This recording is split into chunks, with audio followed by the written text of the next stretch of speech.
The Rights to Ricky Sanchez podcast is presented by DraftKings Sportsbook. Download their top-rated sportsbook app and use the promo code RTRS when you sign up. Brought to you by By Nature Pet Food, the official pet food of the Ricky, slow cooked with super fusion. Get 20% off your first By Nature order by using promo code RTRS20 at chewy.com.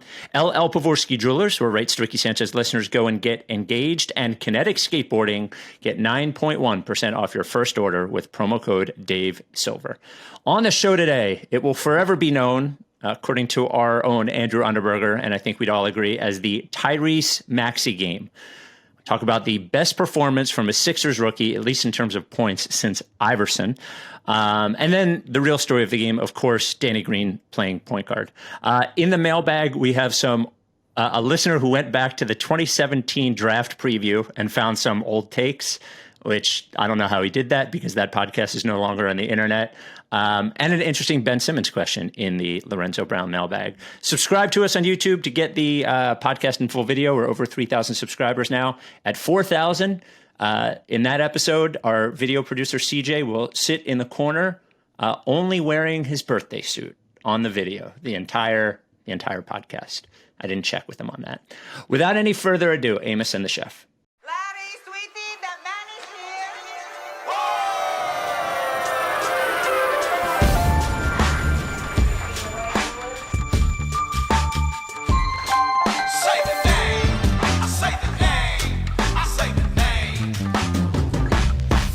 We were right, y'all. We were right. Even when it went wrong, we were right. We was right, y'all. We were right. So say the name. Say the name. We were right, y'all. We were right. Even when it went wrong, we were right. We were right, y'all. We were right. So say the name. Say the name. Say the name.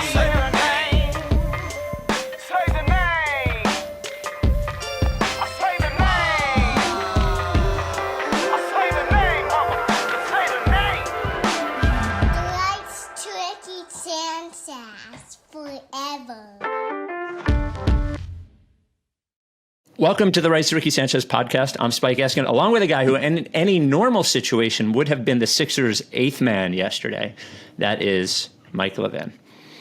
Hello. Certainly would have been your shot, man. Little energy guy. I would have had a great time.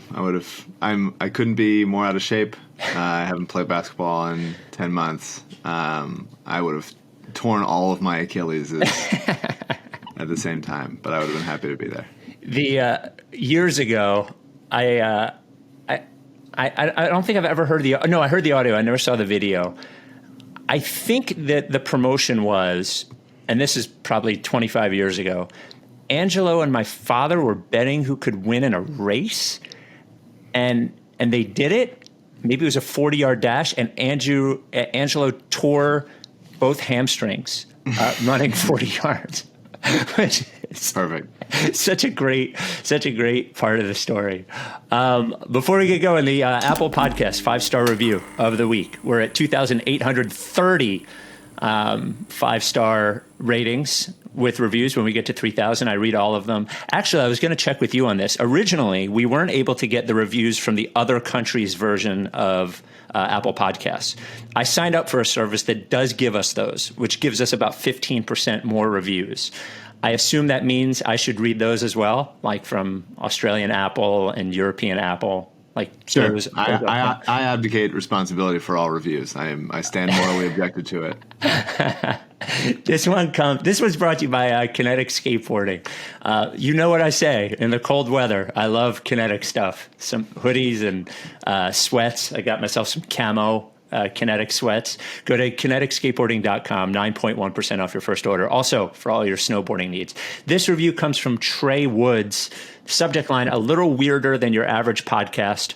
Longtime listener, love the pod. The tank versus baby stuff kind of made me look at this community a bit different, but hey, it's all love. Keep up the great stuff. Stay original. I don't know. The baby versus tank stuff seemed down the middle for me. So one of in like the weirdest of 8 years or 8 seasons of Sixers podcasting, 7.5 years. this year, and a lot of weirdness, just more weirdness than any podcast should be allowed to have. This year has certainly, I don't even know if it's taken the cake, but there's been a lot of weird ones, a lot of odd pods, a lot of odd Sixer situations. Yesterday, I don't know if it's number one, but it certainly goes on the list. So immediately after our podcast was recorded on, what night was that? Thursday night, Seth Curry, it comes out that Seth Curry was tested positive for COVID. So all the players stay in New York as they do contact tracing. Then with the game against the Nuggets in doubt, whether they were going to be able to play it or not, whether they would have enough players to be able to play it. Then morning or late morning of the Nuggets game, it comes out that they will have 10 players. And that they will play the game. Then, shortly after that, Joel Embiid and Ben Simmons ruled out. Ben Simmons due to a knee soreness and Joel Embiid due to back soreness, two things which we had not heard before, so you can assume what happened there. And it gets down to 8 players, but it's really 7 players because Mike Scott is unable to play, or Doc Rivers says he's not going to play him. I don't think we ever got clarity. I don't know if you got clarity over whether, like, why he was ruled as eligible, even though he was doubtful all the way up until then. And like, I don't know who decides what then, because we hadn't heard anything about Simmons or Embiid being hurt at all, and they were ruled out. So it is, you didn't hear any clarity on that, right? I mean, well, I think it's pretty clear that Embiid and Simmons were objecting to the game being played because of all the just seeming randomness as far as like what the rules are and what needs to be established. And so the health and safety protocols that are in just say, hey, you have to have 8 active players, even if Mike Scott is not dressed, or even if he's wearing shorts under his jeans or whatever the hell. Like, they knew he wasn't playing, but like, that's fine. You can have 7 players then. Well, so he can. What do you know? What I suppose I could have looked this up, but it's popping into my head as I'm.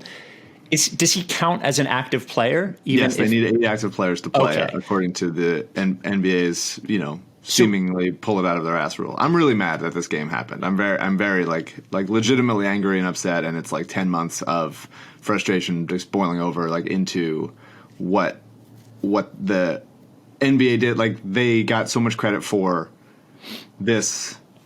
What, like, the bubble was like great, and I didn't think it was going to work, and it did, and they got a ton of goodwill for like executing, like landing the plane on it and it working. And obviously there was weirdness, but like, it was a tremendous success to happen there.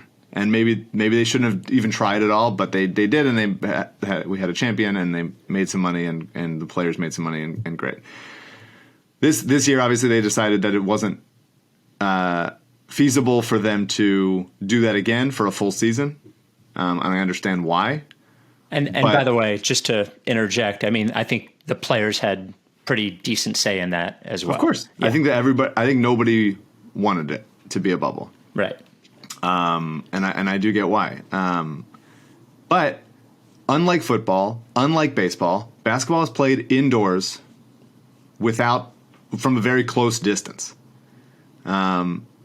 There's no, just stand on second base and don't talk to the base runner. There's no like, hey, if this guy's posting up, like, back away, please.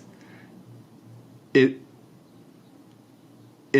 very close contact. And this was a game when the Sixers found out that Seth Curry played with COVID. No, that's not what they found out.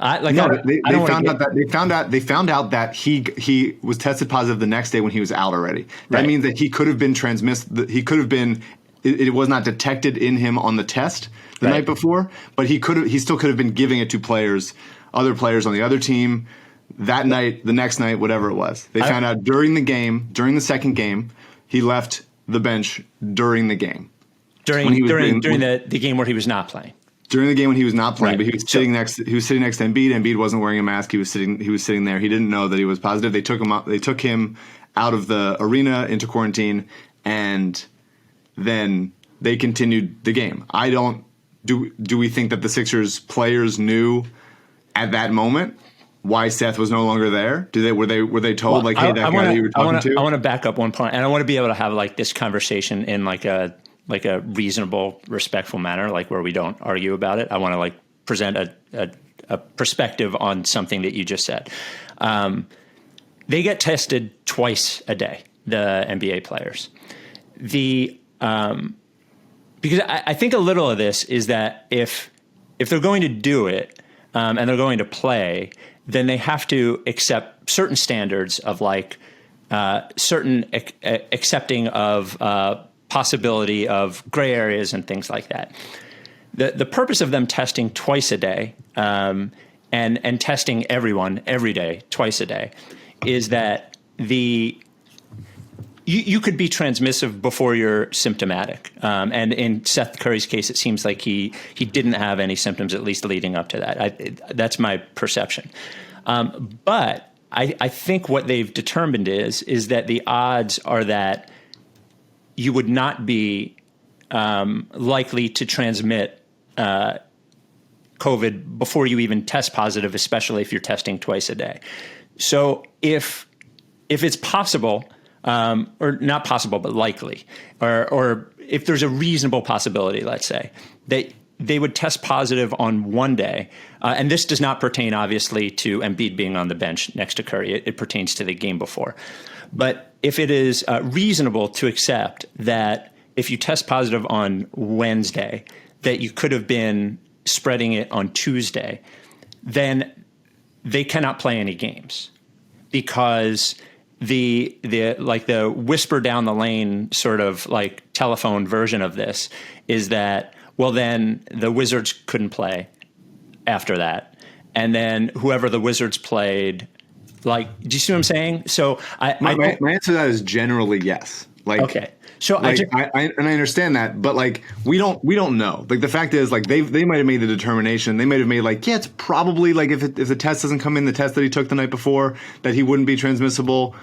Then maybe but we don't know what they know. But there's a new strain of the virus. It's supposedly more easily transmissible. That they're still studying. This is like an active situation. It's not like a determined. Everybody knows it. There's this like idea that it's like, well, I'm doing this, so like clearly this is safe, and it's like we just don't know. Like we just really don't know. And I understand that there's like a level of accepted risk in the situation, and I understand that the players union is involved and the NBA is involved, but the Sixers did not want to play this game tonight. They probably should have. Seth getting ruled out and getting taken off the court at halftime or whenever it was, second quarter. They should have stopped that game. The game should have been stopped. If the Sixers themselves, like the players on the team, Embiid, Simmons, Tobias, etc., if they were aware, hey, Seth tested positive, go finish the game. Like, I understand why they would be, trepidatious, or like why they would play like shit if they're like, what the fuck? Why are we still doing this? Embiid has a 3-month-old child. We don't know who other people in these guys' lives is immunocompromised. Karl Anthony Towns had 6 or 7 family members die from this. It is just like there's these health and safety protocols, and then it seems like in every sport, and it hadn't been this way in the NBA until seemingly then they went to this thing. It's just like, well, hopefully it's okay, hopefully it's fine. And if I'm Denver, if I'm the Nuggets, and that team's just decimated, like Seth Curry and Danny Green were playing, like they were like running dribble handoffs, like we're just assuming that Danny Green's going to be fine and just like hope, fingers crossed. Otherwise, like now all the Nuggets are going to have it. It's really, really, really, really frustrating for me. People act like the NBA should have been. I thought the NBA did a great job setting half of the schedule so that they can take a break in the middle and make up some of these games. I thought that was a really brilliant way to handle it. And they've acted like that doesn't exist. It's like an impossible thing now. Like baseball makes up games all the time. I understand it's like a different situation, but like it's not unheard of to make up a game. Hey, this game got postponed. Okay, we'll figure it out, or we just won't play every single game during a pandemic. We will like err on the safe side. And it's just like Adam Silver or whoever's making these decisions had a chance to, especially when the Sixers are saying, hey, we don't want to play. Doc said we don't want to play, and Embiid and Simmons clearly say we don't want to play. And to be they like, could have no, forfeit the game. They should have forfeited the game. Well, they should have. okay. They should have. People act like setting a good example is like lame or no. I don't think people not like a good reason for anything. It's what's the word? It's a virtue signaling. Like that's a bad thing. But like that is good. Everything adds up. And like we're living in a society, and everything adds up. People see indoor dining open, or the NBA playing regularly, or reality shows filming, and just being normal, and they kind of reasonably think, as a normal person, well, it's probably fine then. I can probably go hang out with my friends or be around for Christmas, or that it's not so bad anymore. But we're 10 months into this thing. The pandemic is out of control. 4,000 people are dying every day, 300,000 new cases a day, and the vaccine is coming, but it's not coming fast enough to save us from all this mass sickness, mass pain, and mass death. And it's really fucking frustrating to see the wrong decisions continue to be made in something that should be fun, like basketball. It should be fun. These guys should be happy to play there, and for it to be like, hey, like, obviously, it was a really fun Tyrese Maxey game, and like I'm excited that happened. But like, you can't get past how careless so many people have been for their own. I understand it's about money, like I understand, but like, it's really, really. I'm just so mad that this is a culmination of just how many wrong decisions have been made by everyone for the length of this pandemic, and it's. I'm just speechless that it keeps happening. All right. So I think you said some things that I agree with and some things that I disagree with. A few things that I agree with, that sports can be example setters, and I think in a lot of ways they have, and I think in a lot of ways they haven't over the last 10 months. I think they've provided some good solutions and some responsible things, and I think they've done some irresponsible things and bad solutions. I think your thought that they just sort of like willy-nilly this part of the science because you personally don't feel that it is the accurate decision, I think is not right. I don't think the NBA, certainly compared to every other sport, and even actually the protocols in the NFL, like within the buildings and the like sitting people out even if they're sick at all, like, and the NFL pulled it off pretty good, all things considered. But I don't agree that they are that they make uninformed decisions. I just think that the informed decisions aren't always perfect. I also believe that if they don't have a specific standard, I do agree that they have to be malleable, right? Based on like situations. I for sure agree. What I have trouble with, if they actually want to finish the season, is they do need some sort of like baseline standard that they have to abide by in a lot of situations, or when they're going to actually play and when they're not going to play. Like, there are some baseball teams, including the Marlins, who played like 3 doubleheaders in a week to make up for things. They don't have that. They can have a week off in the middle of the NBA season all they want, but like they can't. It's already a compressed schedule, right? Like, so I don't think. Now, I do think they could play fewer games, and I think they're probably always having that conversation. But I don't know when they actually make that decision. Yesterday, with them. It's either 8 active players or it's not. Do you see what I'm saying? Like, I think they have trouble making that decision in this specific case compared to the other one. And the last thing I would say is that we do 2 things with players. One, we tend to infantilize them and make it as if they're not capable or willing to make their own decisions. There were players in football and players in baseball who decided not to play because of the risks, right? Like specifically because of COVID risks. There were some that were immunocompromised, like Didi Gregorius, who decided to play. And like as a 30-year-old professional who makes plenty of money, didn't need the money, could have not worked, decided to play. Like, I respect that. We're going to get to a point where this, like the vaccine that you're talking about, will be available. And everyone's going to be pretty stunned at the number of NBA players who are, and this is, I would say, based on like all sport anecdotal audience from agents, players, former players, and executives that I've spoken to. In all sports, we're all going to be very, very stunned at the number of players who do not want to take it and probably aren't going to take it.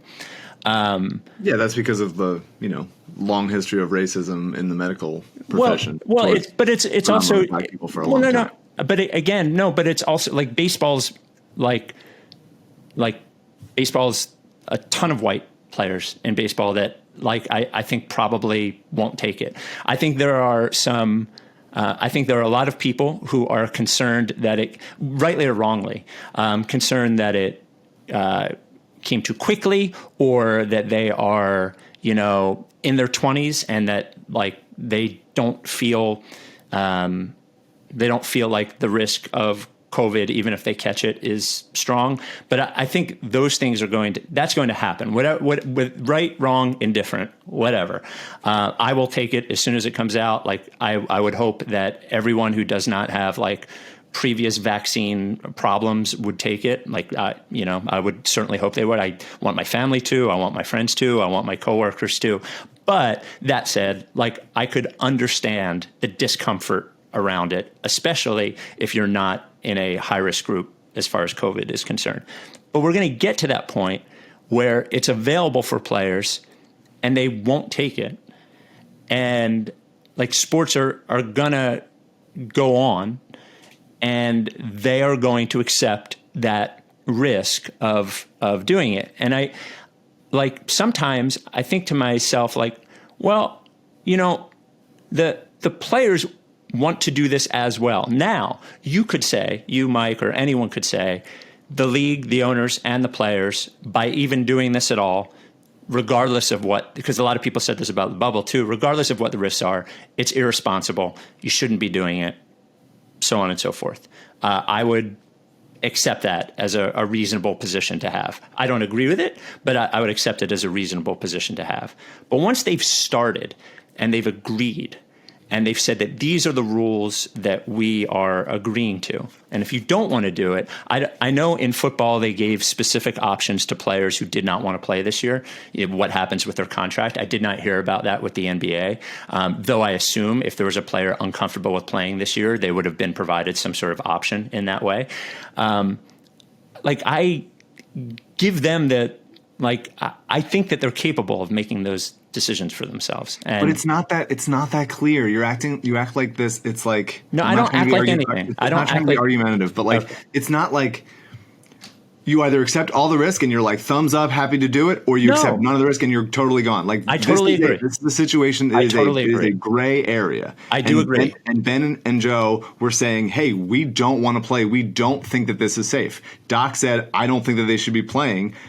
I'd rather not, but that's not my decision to make. And I don't know whose decision it was to make, whether that was the team, whether it's Daryl or the owners or the league or the union or whoever. I don't know. I don't know the answer to this. But I think that if the two most important players in the team and the coach are saying, hey, we don't want to play, and you have to activate a guy who is hurt, who is not, that is a loophole that you're going through to say you have 8 available players. You don't. You have 7. And that is where the rules are well, we're just sort of juggling here. It could be whatever it wants. And I just think that, yes, these players can decide if they want to play or not. And Joe and Ben clearly decided they did not want to play. And I respect them for making that decision. But there's a lot of these players who are just yeah, I guess if you guys say it's okay, I'll trust that it's okay. And it's not Adam Silver out there playing maskless with Danny Green. I agree with you. And assuming that it's going to be okay. It's not then you go fucking do it, Adam. Then you go kiss Dwight Howard. It's not, whoever it is. I'm saying Adam because obviously he's an enemy of our podcast. Right. And he's the commissioner. But I don't know if that was him specifically. But so to me, there is just a lot of gray area. What happens if Tony Bradley tests positive, today? What happens? They're going to cancel a bunch of games, probably. The Nuggets are, affected by that. It's not a yes or no. And I think that doing in an abundance of caution, I know, but we're going to cancel this game because the risks of more games being canceled in the future because of, we missed one. He was actually positive and it hadn't hit his system yet.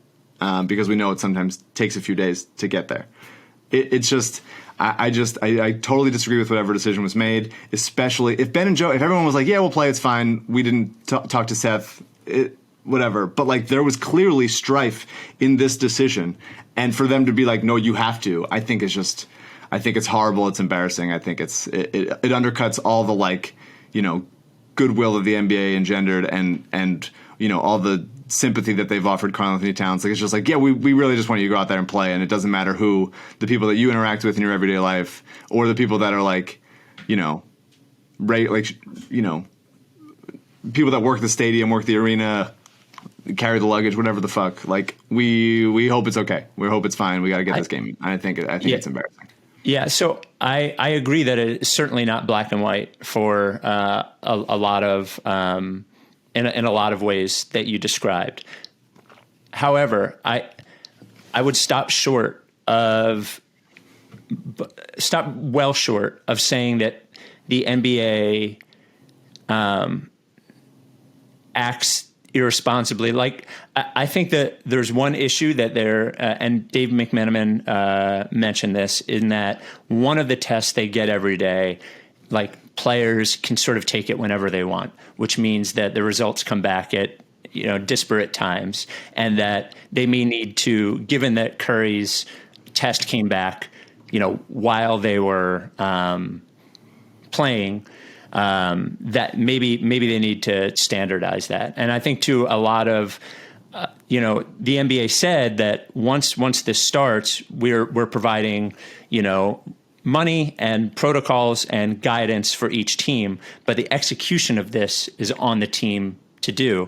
And each sport went through one or two or three teams. That baseball sort of famously. Those players and the organization as a whole not following the guidance, and they paid prices for that, right? And God forbid that price be paid with someone getting irreparably sick. So I think it is a learning experience, and nobody's going to do it perfectly. And I think that they will make mistakes, but I also would stop short of saying that playing with somebody who played with somebody the day before where everybody tested negative, that it is a specific risk to them, because I don't think they could play the season if they don't have those standards. Like, I think that's the reason for, like, the NBA tests more than every other sport, by far, more than every other sport. My guess would be, and it doesn't mean they're going to make every correct decision. And to your point, this could have been a wrong decision, right? Like, they could have made the wrong decision here. But the NBA has been more ahead of, like, even in terms of like financing testing, like financing, like the development of testing, the NBA was part of. I would stop short of saying that, like, they act willy-nilly or irresponsibly once they said they're going to play. I think they've been better than every other sport, and they probably deserve, while to be questioned all the time in terms of like the decisions they make in the best interest of the players and the league as a whole. I think they've made mostly the right decisions in that. So I think they earn, like individuals do, like organizations do, I think they've earned the benefit of the doubt, not to never be questioned, but to have earned the benefit of the doubt to say that they are not acting irresponsibly within the context of what they're doing. Is where I would disagree with you. Mike, it is that time. It is that time for you to award. I think I know who this award is going to this week, but it's time for you to award the Soft Shit Award, By Nature Pet Foods, the Soft Shit Award. Of course, if you give your pet By Nature, specifically dog By Nature, you're not going to have to pick up soft shit. It will be firm. But Mike giving away the Soft Shit Award. Pretty clear that it would have been this guy a number of times in the past. Yeah. Prior to the invention of the Soft Shit Award. But now that we're here, it's sort of both for for this event and a Lifetime Achievement Award, we will give it to Dave Silver, Soft Shit Award winner, for having tremendously soft shit. Yeah, I mean, a Lifetime Achievement Award even for Dave Silver. By nature, pet food is simply better for your pet. They make it that way. It is made that way because of how it's made and the ingredients that are in it. And thanks to By Nature, sent newsletter subscribers, 100 of them, like 4-pound bags for their pets to try it out, which is awesome. That is no small thing. It's not like one of those one-serving sample things. And we're getting so many emails back from people being like, oh, my pet loves it. And they'll love it. They'll love eating it. But also, it'll be good for them. By Nature does this by slow cooking it, so it's more nutrient-rich, and by using better quality products, high quality proteins, superfoods like ginger and spinach and blueberries and coconut oil and those things. So Fresca is a cat that is a member of the Good Girl Club. Ella, we saw a great video of. It's on our Instagram. Now part of the Good Girl Club. Dog. Jojo, Good Boy Club.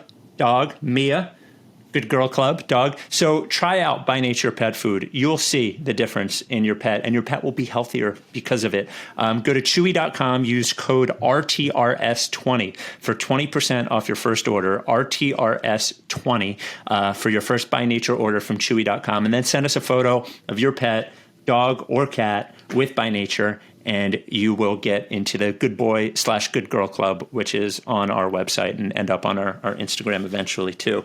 By Nature, the company makes By Nature, been around 40 years, never had a recall on any other pet food. Super rare in the pet food industry. So we're happy to support By Nature. We're happy they support us, and we're happy that your dogs and cats can be healthier because of it. And congratulations to Dave Silver on your first Soft Shit Award. By Nature pet food. Yeah, I'm not... For this specific situation, as they're deciding, they find out like the night, like they get in at like 3 a.m. the night before. They find out like 10:15 in the morning or whatever it is that they're going to play. They find out like who's available an hour before game time. They're skimping on the rules to allow Mike Scott to be active. Well, but that's what the rules are, right? But he's not playing. It's clearly like a loophole. Like you could activate Korkmaz. You can activate then just have 5 players and have 3 injured players that aren't going to play there. Like those are clearly not foolproof rules. And I just think that I said it. I think that if all of those things combined, plus Joel and Ben saying fuck off, plus Doc saying we shouldn't play, is.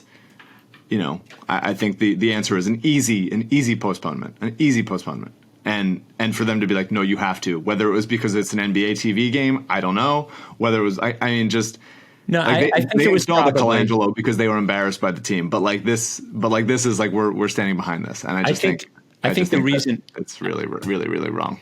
I think the reason they said to play is because if they did not, the number of teams who could say, well, what if I have 8 actual active players?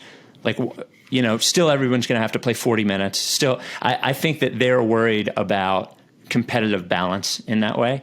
That shouldn't be the first concern.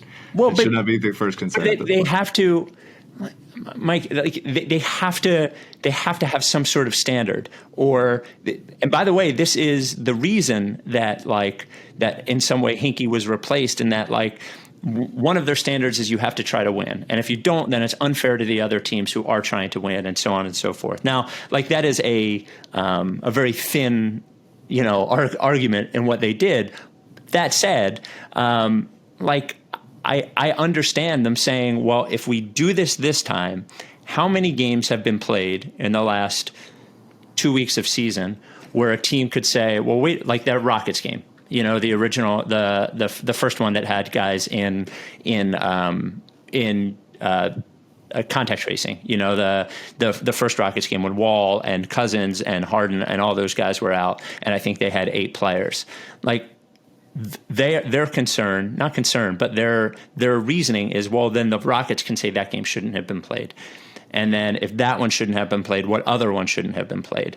And I think once they have a standard, it is difficult for them to go across that standard for one game and then not encounter issues with other teams who who were held to that standard, you know? And I agree with you that the Mike Scott thing is tough. I don't know what the solution is. If he's not active, then he shouldn't be active. Like, why is he active?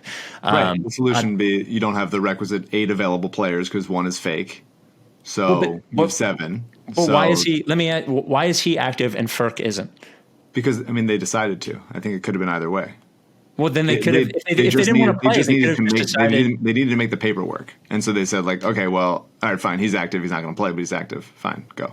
But then they could have made the paper not work if they didn't want to play.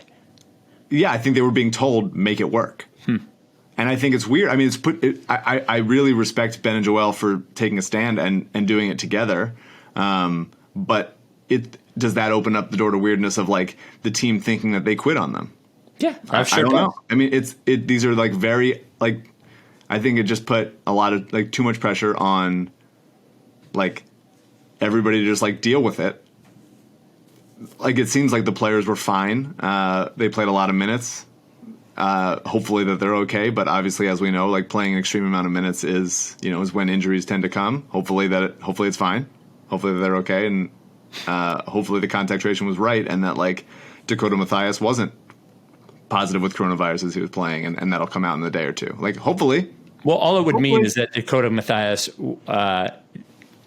it doesn't mean that he doesn't have coronavirus. It would mean that it's possible that he would have it and not have it from Curry. And remember, there's that issue too, is that like another thing that I saw said, first I saw everybody talking about a bubble. The players do not want to do a bubble. There's also zero chance the players are going to wear contact tracing devices once they leave games. Like, it's not going to happen. Players are never going to do it. None of the players want to be watched like that. So it is possible that they could get it from some other place. But yes, I would hope that, and I think not in this case specifically, but in general, I think the NBA has earned the benefit of the doubt that they are acting, at least as far as COVID goes, in the most. If they're going to play, if we've accepted the possibility that they're going to play, they have acted in the most science-forward, responsibility-forward way of any sport.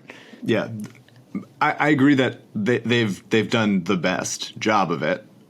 I think that they're certainly not above criticism, and the idea that like the slippery slope argument of other teams being like, well, they played, so you can't like deal with it. Like, we're in a pandemic, we're trying to figure it out.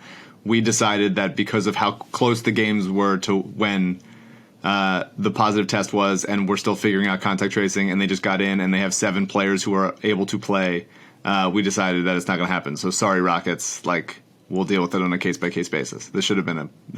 I don't really.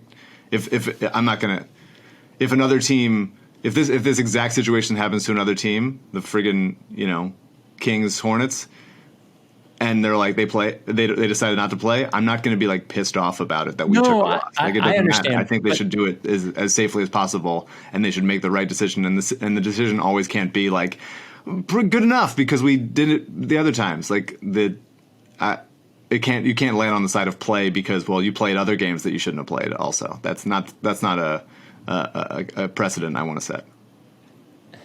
Okay, they don't believe that they shouldn't have played the other games. You do. Like, no, but you're saying you made the point that like the Rockets, they played the Rockets game. So what would the Rockets say? Like, I just think that if that was a factor of like previous games that they did play, I think that they're wrong to do it. Even if I can't speak to those games specifically, but like if this exact situation happens to someone else and they decide not to play, I will not cry like that's unfair, because they should be correcting the decision and making the right decision that is beneficial to everybody's health and well-being. Right. I'm not going to be like, oh, we lost a game like that. I think that's where you're clearly not putting the health and safety of your players first, which is something that the NBA says that they do. Okay. Do you want to talk about the game or not talk about the game? Sure. Well, I mean, like, if we're not going to talk about the game, then we don't have much other podcasts to do. We can wrap it up. True. Yeah. Okay. Hold on. Where am I? Okay. So the players who play are, here are the ones who are available. Tyrese Maxey, our guy B-Ball Paul, Dwight Howard, Dakota Mathias, Isaiah Joe, Danny Green, Tony Bradley. Sort of old school in that most of the or half of the available players are power forwards or centers. There was a Doc Rivers point beforehand that Dwight Howard was going to play point guard. There was the exciting challenge to see if Dwight Howard could somehow play a full game without fouling out. And then what I think everybody did enjoy, at least once the game had started, is the very little pressure to win and the goofy process vibes and seeing the players that we never get to see play like this, take as many shots as they do play. Obviously, Tyrese Maxey scoring 39 points. A lot of just amazing statistical moments here. First of all, scores 39 points, only turns it over twice. I think he had 6 assists. But somehow not shooting one free throw is pretty impressive. But Maxey looked legitimately awesome and shows you how rookies win Rookie of the Year when they are point guards on bad teams, because the opportunity to do things. It also makes me wish that he got to play on a bad team for a year so he could have this many minutes and opportunities to do this and sort of figure things out. But he looked like outrageous. Yeah, I mean, he's a man. He's awesome. I love him. He's really quick with the ball in his hands. He's bouncy with the ball in his hands, like on just a handle, like he has like juice. He's obviously not like dunking over anybody yet, but he has, I think that he's certainly tough enough to finish inside. He's crafty inside. He's a really like just has gutsy instincts around the rim and is a tough shot maker. I just think really like he has like veteran moves in there. Like the floater is exhilarating. Like every time he goes up with it, it's like a breath of fresh air. Like it really feels like instills life inside of like it's bright. There's a brightness to it. It's really like very fun. Well, and he does it in a way that like some of our guys shoot floaters because they've seen them on TV or other players do it. When Maxey shoots a floater, I'm like, oh, you know how to do this. I think it's going in every time. Yeah. I don't think he's missing it. When other players have like his shot, like I can't think of, Embiid has that, obviously the face up that he's very comfortable with, and like Tobias has his spots, and JJ had the like curl around screens at full speed type of thing, but like a specific like this is his shot fun thing where other teams are gonna be like, how the fuck did he make that? And we go like that's his shot, like he hits that all the time. It's very. It's special. I mean, he's really very like he bounces off defenders. He's going to get stronger, but he's like pretty strong as it is. There was one time when he drove left on Campazzo.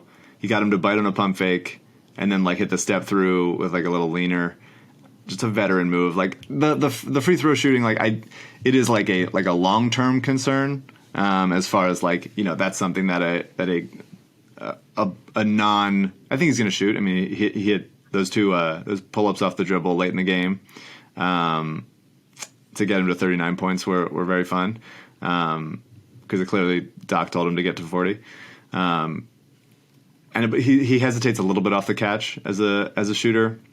I think his first instinct is to attack closeouts, not to shoot if he has space. But as far as like a non-elite shooting ball dominant guard, like he's going to need to get to the line. And that's just something that he's going to learn. Like he's crafty enough to do it. He does seek out contact. He's not afraid of it. He's fast enough where he doesn't like always get it. But I think it's going to come in the future. But it's the kind of thing where like rookie guards, especially guards as young as him, like that's the thing that they will need to learn to do. It's not necessarily like intrinsic to the way you play. But I believe in just his style and how good he is and how much fun he has playing, and playing all those minutes, 44 minutes without turning the ball over twice was really, really cool. And 0 turnovers in the first half. I remember Drew Holiday was like never got to the line early in his career. I actually think Derrick Rose may have like not very early. It doesn't seem like the way that Maxey plays would be that he's. I think there becomes a point in the NBA where you're like, oh, I want this to happen, as opposed to I'm avoiding this to happen so I can get my shot off. Like getting fouled is good. This is okay. And I think it affects what you do when the guy's right there, whether you avoid him or not. And I think he's probably smart enough to figure that out. And he's a good passer. Like I think I've been impressed by, because he really didn't, like, he played off guard at Kentucky, mostly with, like, Ashton Haggins was the point guard there, and, like, some Emmanuel Quickley, who's now on the Knicks. And he ran a little bit, but it really was like he was kind of put in a box there, which Calipari does to kind of all of his players. And so I was not expecting him to have the kind of court vision and control and, like, sort of, his own pace and, like, comfort with the ball as early as he has. And it's really, it's like very nice to see. Like I mean, he's a special player. I don't know what the ceiling is at this point, but, absolute steal, gift at 21. Whenever we're allowed to raise a banner to Mike Muscala, we will. Yeah. What a generous gift that was. And yeah, I mean, it's exciting to have a rookie in his actual rookie year, no mulligan years, no red shirt, be as good as he is, like, already, and just be really happy about it. It's a beautiful thing. Mike, huge news from LL. There had been a bit of a pause in the LL Pavorsky engagement rings to Rights to Ricky Sanchez listeners, but we wound up at number 207. So congratulations. We got an email from, I think it was number 160, and he said in an ad that I thought the LL couples were maybe made up because the pictures that we got in email, everyone looked too attractive and too healthy. And he wondered what a healthy looking person was like, and sent me a picture of him and his fiance and asked if they were also healthy. Do you think you can identify a healthy looking person in a photo? I don't know, but I like the idea of demanding that more ugly people get engaged at LL. That's what we want. We want to be sure that ugly people are getting engaged too. 207, Rights to Ricky Sanchez listeners have gone to LL to get engagement rings in the 5 years he's been our sponsor. Countless others have gone to LL in the 32 years he's been around. The most genuine of men, the most giving of men, the most well-dressed of men. And God, he looks hot in a mask and a face shield. Really, really hot. LL Pavorsky Jewelers, you can do your entire appointment online. You can do it in person and be the only one there, but it must be an appointment. 215-627-2252 is where the store is at. Or if you would like to email him or tweet at him, lee@llpavorsky.com, or tweet at him at @llpavorsky. Set up a consultation with you. Don't think you have to spend a ton of money on any piece of jewelry, engagement ring or otherwise. He can handle anybody who's spending, if you have a little bit of money, or if you do have a ton of money, he can, believe it or not, a jeweler can handle a rich person too. Has been awesome to all of our listeners, and thank you to all 207 couples who have gotten engaged from LL Pavorsky. LL Pavorsky Jewelers. Ugly people, welcome. Back to the pod. I think some perspective that people need is that, everybody knows it, but this pick was the Fultz trade, and the Fultz trade either became 2 second-round picks that aren't this. The Muscala 3 turned it into Tyrese Maxey. Like, it is amazing the difference if he hits that 3 and if he doesn't hit the 3. Last year, the most important thing about last year, and if you're new to the podcast, which is so hard to imagine, but if you are, welcome. Last year was atrocious, but the thing that I was following most of the year, and sort of a nice vacation from watching those Sixers play, was just being on Tankathon, seeing how close the Thunder were to conveying outside the top 20, and they ended up conveying at 21 because of Mike Muscala hitting a late game 3. Former Sixer Mike Muscala, racist dad Mike Muscala. Yeah. Really, so just a beautiful. I mean, it's absolutely perfect. I mean, the Fultz thing had its own misery, and it's sad for Markelle to have torn his ACL after he got paid, at least. But yeah, for it to be like the Markelle trauma that we had, to this pretty bad trade, Jonathan Simmons in 2 firsts or 2 seconds probably, because Oklahoma City was going to be bad, but they weren't.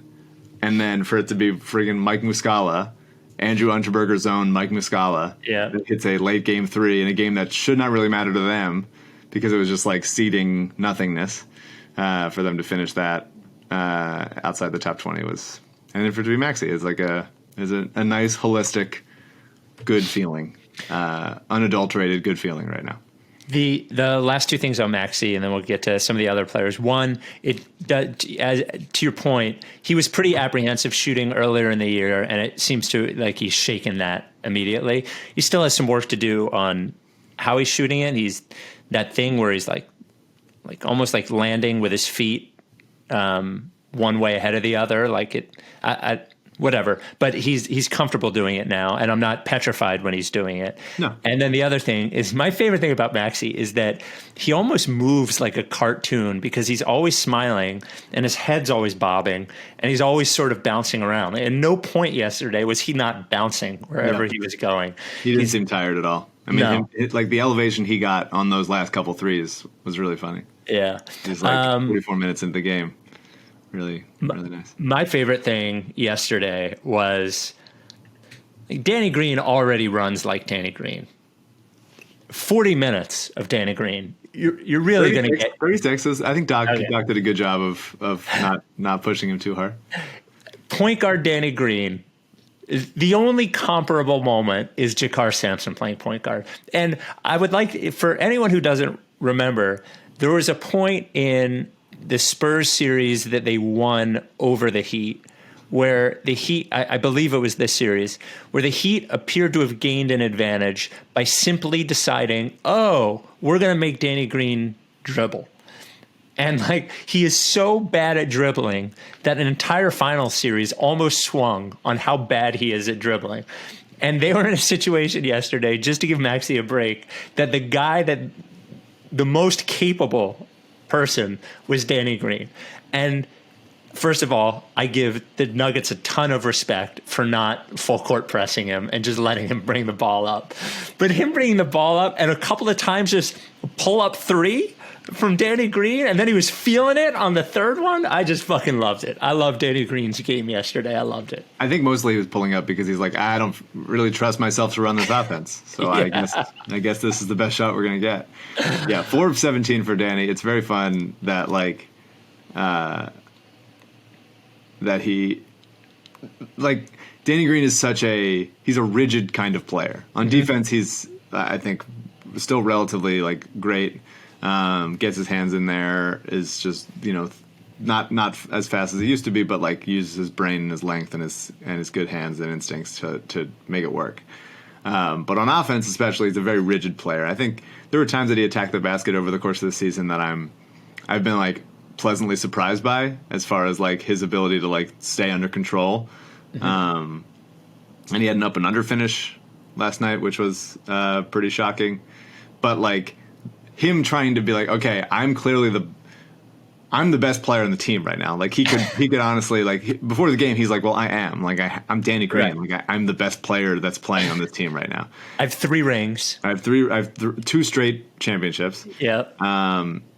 And him being well, I'm going to do it. This is my time. I scored I probably scored 55 points in high school game. I could do this. I'm going to get my opportunities. Let's go. And he shot 4 of 17. He had 11 points. It's really, really funny. It's great. And 5 assists. Good job. I thought he was great. There was a video before the game that the Sixers Twitter account released about Danny talking to the other players in the tunnel before they came out, and I thought that was just good leadership, just a good guy you want to have around the team.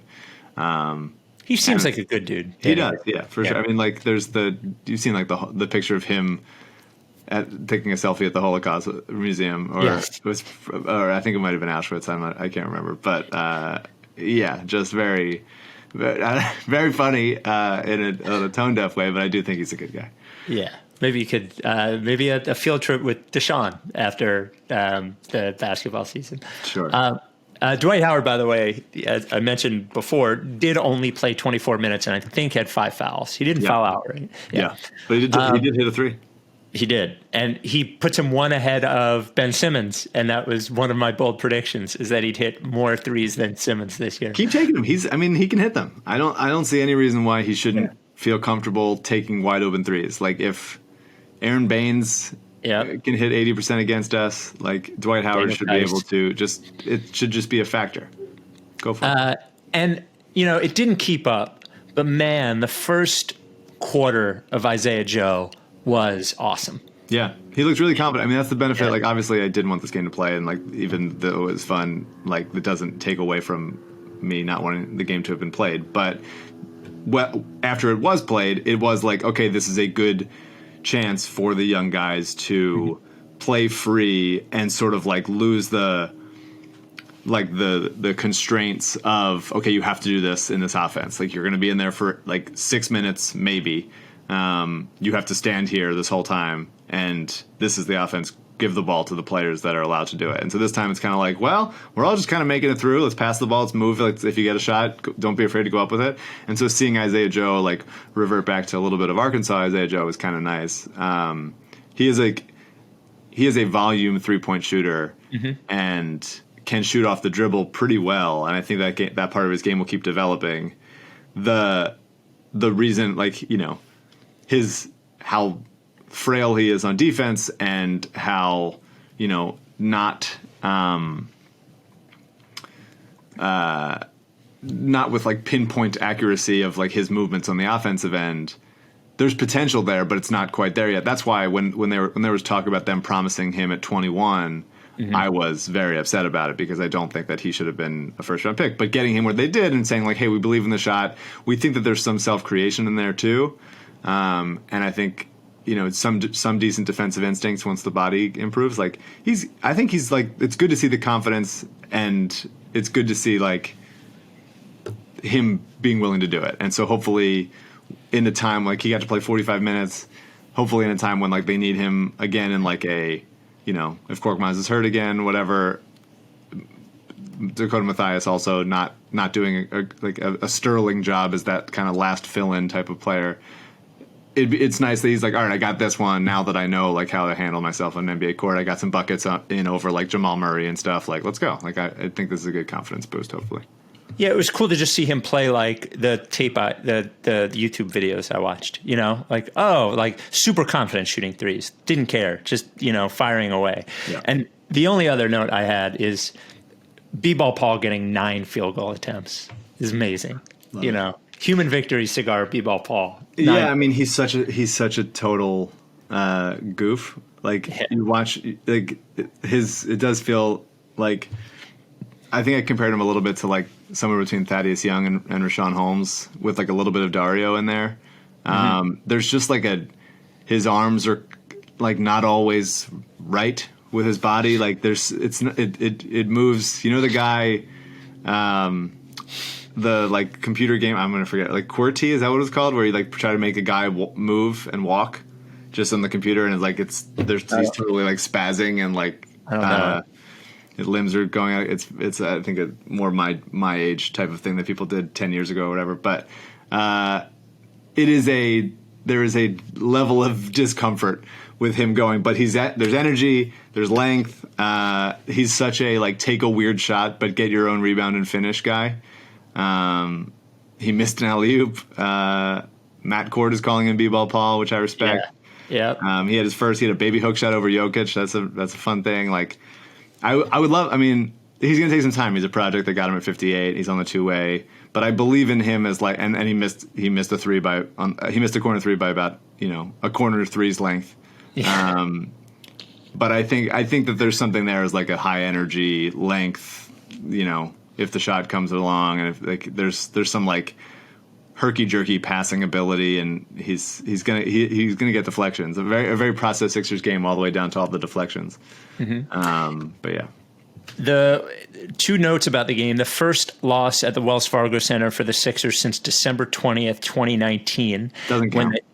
What's that? Doesn't count. I'm not counting. Okay.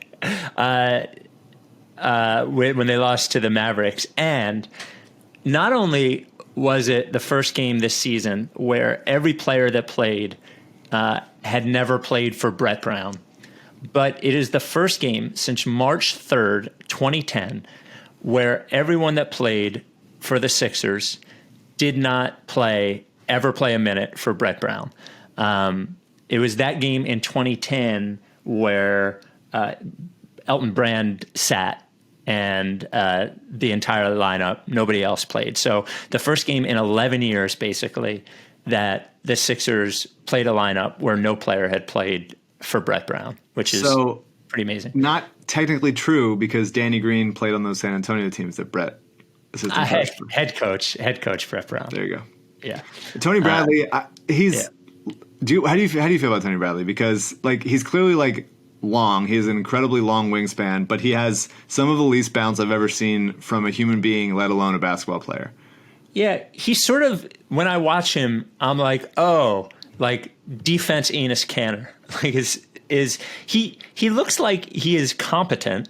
Now we did have Boban, who maybe had the least bounce of every player ever to play in the NBA. I don't know. Bradley looks pretty competent to me. Everyone says that he sucks, but when I'm watching him, he looks pretty competent to me. He was actually plus 10 yesterday, which is amazing. I don't know. He seems fine to me. He seems like a competent center. He's a legitimately good rebounder. Yeah. 15 boards. There's just not much else. He's especially a good offensive rebounder. There's just not much else there. Like he has just no, like, to me, he is the definition of like middle of the road stiff. Like the rebounding is a legitimate skill, but like there's not anything else he does at a high level, or even he's not going to embarrass himself aside from just with his like 2-inch vertical. But he's long enough to just like being there. It's almost reductive to say this, but like that's the benefit of having a center is that they're big and they can get rebounds with their length. Like he does nothing else but like be big. If he was 6'4", he might never have played basketball in his life. Like there's just nothing. He has good instincts. He has a nose for the ball, rebounding wise, and he can just like he's good, big hands, that kind of thing. But oh man, doesn't it? Not an exciting player to watch at all. It seems like if we were to go back 25 or 30 years, every backup center in the league was Tony Bradley. Yeah. Yes. And now even like the backup centers that are, like guys are out there shooting threes and they're just so much more skilled now. He is a throwback. In 1994, our starting center would have been Jahlil Okafor-Still, and Tony Bradley would be the backup center. That's who it would have been. Everybody else on this team wouldn't have made it. It would have been those guys. Before we get to the mailbag, I had an around the league thing that we'll skip out on, so we don't have to talk about Mikal Bridges scoring 34 points last night. But very upsetting. I want to see how much you buy this quote from James Harden. We have a lot of work to do. I think every team feels that way, but for us, we're behind because we haven't had our entire team or an opportunity to work together very often. As long as we can continue to find chemistry, we have a chance to do something special. Look, buying it? Am I buying that the Rockets have a chance to do something special, or that James Harden is saying we haven't had our team an opportunity to work together very often, abdicating himself of responsibility for that? No. Buying like the James Harden thinking, you know what? If I stick around here, like maybe we'll be pretty good. Like, do you think that any thought has crossed his mind? He doesn't seem strategic enough with his public comments that he knows that will help him get traded. I don't think that that's necessarily true. He's been asking for a trade for weeks. Yeah. It hasn't happened. He's been playing pretty well. Obviously on the Harden scale. And so I think he's just like, all right, well, someone's telling him like, just say that you're happy to be there and that you think they're good. And he's like, okay, we'll see if that helps. Like, I think he's probably just resigning himself to playing basketball. And he's like, now that they're in a routine and stuff. Mm-hmm. I don't know. Maybe they don't trade him this year. Maybe they trade him in the offseason. Maybe they trade him. Like, if they don't trade him this year, they're probably a playoff team. Like, yeah, I think so. John Wall looks good. Christian Wood is excellent. Harden's great. They still have PJ Tucker. Cousins is hit and miss. Daniel House. Like, there's good players on that team, and they could, make at least make the play-in. I think, with the potential for more if they keep clicking. Yeah. On to the Lorenzo Brown mailbag. Writes RickySanchez@gmail.com. Please send us a basketball and a non-basketball question if you email us. I thought this was interesting. So from Zach, hey guys, there's been a lot of talk about Daryl needing to be delicate in his handling of the Harden trade rumors so as to avoid upsetting Ben. And I get it to a certain point, but isn't there a world in which Ben would be okay with getting traded to Houston and may even prefer it? I think his relationship with Embiid is fine, and I do believe he likes being in Philly, but going to Houston may offer him more of an opportunity to be a focal point of a team without having to worry about a window of opportunity tied to Joel's health. Just wondering if you think it's possible that he's actually kind of hoping that this trade happens, especially given the new Sixers regime seems very keen on making Joel as happy above all else. Like the idea that even if Ben is capable and willing to be good teammate, third option guy here, actually the scenario that I came up with is, do you think Ben would rather be here with Harden and Embiid and clearly third option, maybe fourth option on offense? Or do you think he would rather be on Houston without Harden and be a one or a two option? Which do you think he would prefer? I have no idea. I don't know. Yeah. I think he would want to win, and I think he would want to win here. And if I don't think necessarily getting Harden he would be like pissed off about. I really have no idea. So do you think there's any part of him that in general is like not, I don't think any player wants to get traded because of the lack of control that it gives them, you know, and I think it feels shitty. I don't think any player, unless they are demanding a trade, likes getting traded because it basically means they chose somebody over you. Nobody likes that as a human. Plus all those uniform meetings. Hell of a time to debut him last night. Good stuff. They had to get a Zoom Pro account with all the meetings they had about the uniforms this offseason. They couldn't just take the free half hour. Zach's non-basketball question. Asking this because you guys have talked a fair bit about how shitty it can feel to be insulted by a stranger on social media. I'm 35, and I seem to remember a time when instant messenger and chat rooms first came into wide use, and then even in the early days of Twitter, where it was assumed that anyone you interacted with online, who you didn't know in real life was either pretending to be someone they weren't or was simply being a troll just for the hell of it. Basically, I distinctly remember feeling like anything that was said on the internet simply didn't count in real life. But then at some point, it seemed like we just changed and we all started taking online criticism to heart the way that if a stranger would have insulted us in person. So my question is, do you think there was actually a point where the line between real life interactions and internet interactions became more blurred, or has it always been this way and I'm misremembering? I think people started taking it a little bit more seriously. Just sort of to my memory. To me, there's not a difference. Like, people do this like, oh man, like people on Twitter, it's so different and weird. But there's no difference between how Twitter is. The human beings are operating Twitter. It's not like you become you're in like sort of some VR space where you can like do different stuff. Like if you got people in a room and had them converse, if they were being as honest as they were being on Twitter, then they'd be saying the same stuff, and you'd be like, "Man, real life is poisonous. We got to shut down this stuff." Like it's I think generally, if you're an asshole on Twitter, you're an asshole, and that's the way it is. And if I think it's easier to be like disassociated, to be like, "Well, I'm not seeing this person's face as I'm insulting them or whatever." But I'm pretty quick on that mute button, so if you're insulting me, I'm not seeing it, baby. Yeah. I remember there was definitely a change, and honestly, it still can be a little awkward. There was definitely a change to where, like, at one point, if you knew somebody just from online or met a girl or guy or whatever online, you didn't want to say it. Like, it felt awkward or sort of embarrassing to say it in real life, that's how you knew the person from the internet.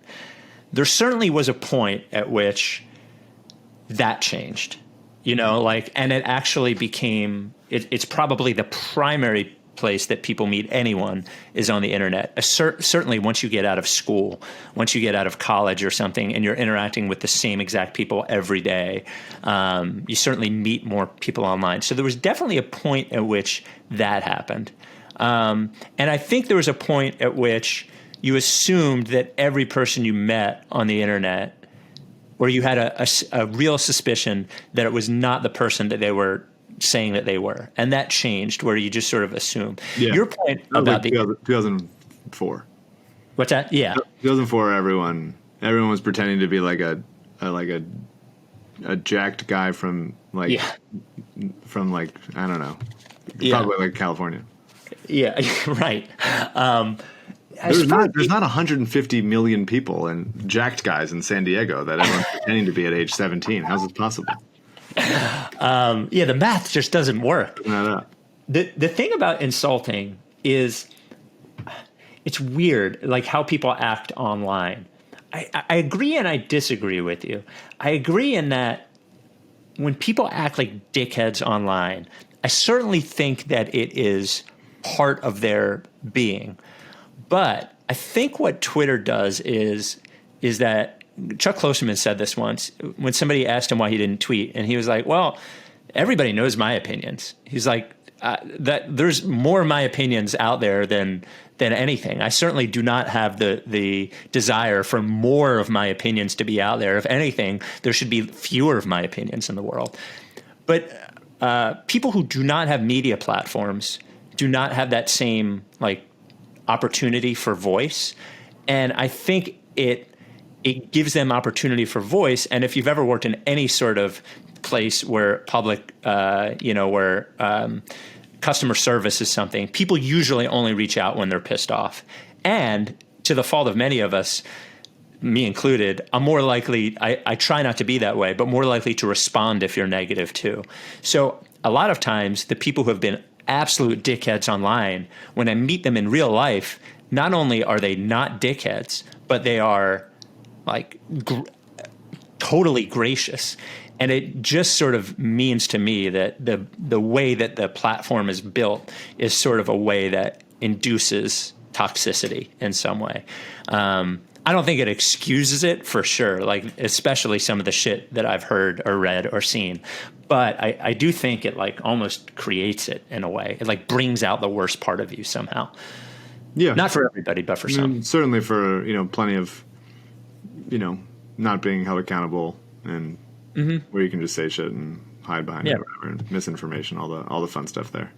Yep. It's funny, to see social media platforms say that they're going to censor misinformation when the platform itself specifically promotes misinformation to keep people on their platform. Right. It's we're missing the point here. Right. The point isn't banning. You should stop promoting. That should be the point. That'd be a good start.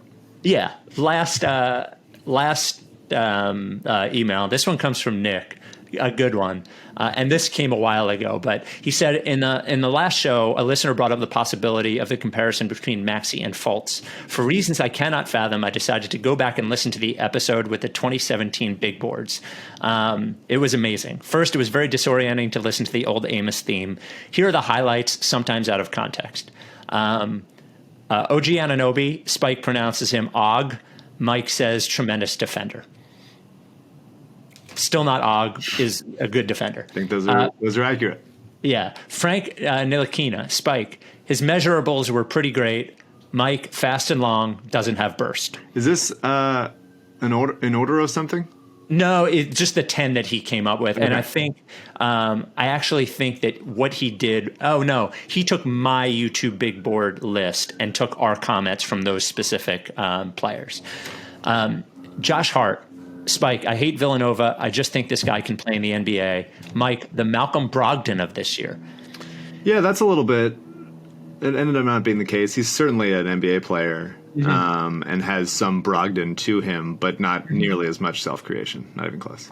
De'Aaron Fox, Spike, fast as shit. Mike, it would be irresponsible for the Sixers to take him. Yeah, and the issue, I love Fox. I remember having this conversation with Andrew Sharp of how much he loved Fox, but it's we can't take another point guard that can't shoot. We have Simmons. Let's take Markelle, and it ended up not quite working out in that situation.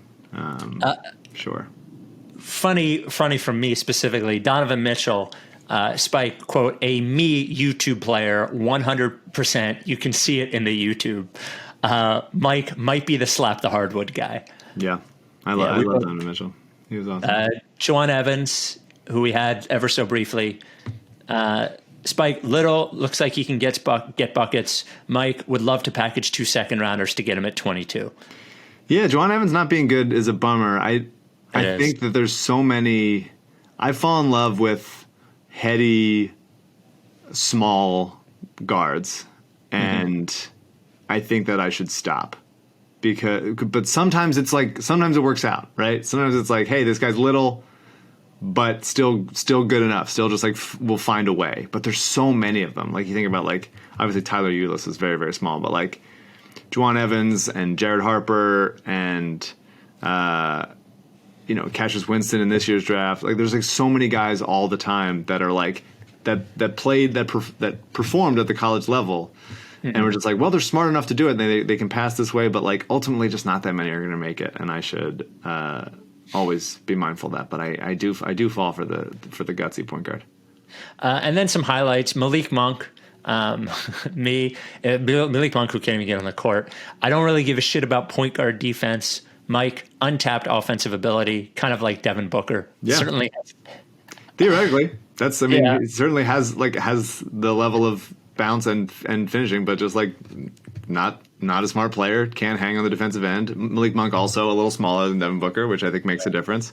Yeah. And he's basically out of the rotation in Charlotte. Yeah. Dennis Smith Jr. Where has Dennis Smith been all my life? Bodner tells me he might be a basketball idiot. Give me that guy. Give me that guy.